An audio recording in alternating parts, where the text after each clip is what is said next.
And as Clint said, we've seen people languishing in hospitals, not just hospitals, but in psych wards, because the funding for community care was cut and residential care had a pause on new entrants. So it's taken this for them to give us this pittance in the budget.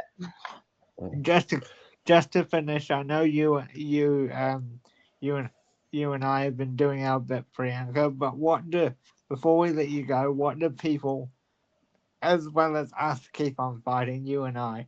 What can the community do now that the budget's out?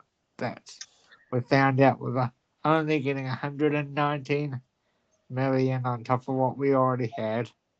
What can we do now? What can Yeah, the look, community do? a couple of things, and I get that all of this has been very bleak, and it's been bleak for a while now for people, and so that's tough. A few things, right? So firstly, for me and for us in the Labour Party, we're at a position where we are developing policies for the next election. So I would be really keen. We've got our own internal processes. It's a very democratic process where all members have a say into what goes into our policy manifesto, and we'll go through that.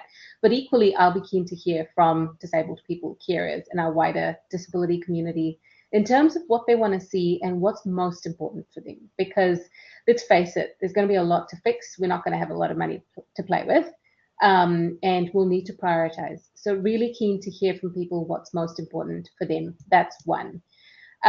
Secondly, let's never forget what the last year and a half. So while it is bleak, it has been horrible. I mean, I've heard from so many people who the stories are heartbreaking in terms of how devastating this is.